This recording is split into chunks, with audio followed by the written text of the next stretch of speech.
Hi all, it's PJ and welcome to the preview for January and February block of the month. Some of the designs will be released for January and then some of the designs will be released for February, but I'm gonna explain all of them now in case you want to use some of the blocks that will be released in February with your layouts from January. Stitch and flip blocks this month. There's two standard, kind of a good old classic half square triangle, and then kind of a take on that, which this goes by two different names, and honestly I'm not sure which one is more correct because they both kind of are. I'm calling it a partial quarter square triangle because on this side you've got quarter squares, this side you've got half squares.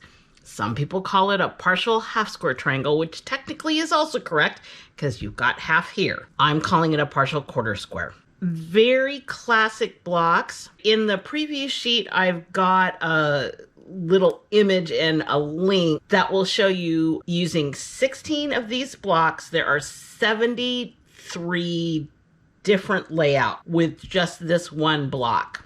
When you add this in, tons more. Either of these can be used in combination or by themselves. There's some very fun designs with this particular block.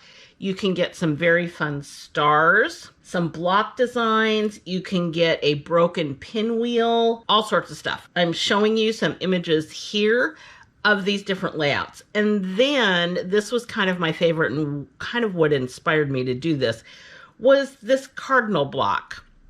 And there's a bit of a pinwheel, there's a cardinal, there are some just plain blocks, all sorts of fun stuff. This month I've given you all of the yardage information to be able to do the cardinal layout. I'm going to also give you a bit of a preview for next month because next month has some more stitch and flip blocks that again coordinate back to these two particular blocks for even more layouts.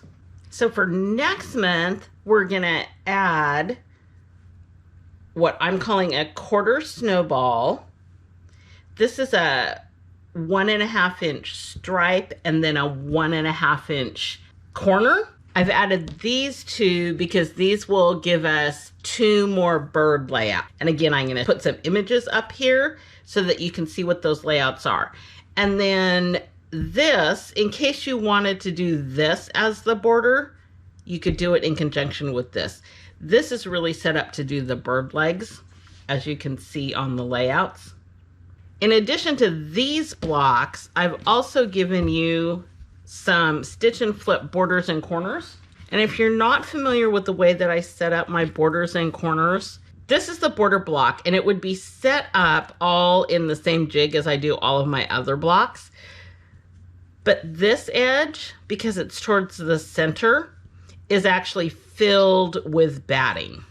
One of the things doing the blocks the way that I set them up in the jig is that if you are using this as, say, a standard block, here's a for instance, if you were using this just a standard block and this was the edge of your border, the batting actually stops right here.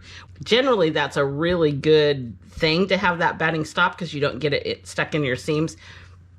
But if you're trying to be very traditional, technically you would have your batting going all the way out to the edge.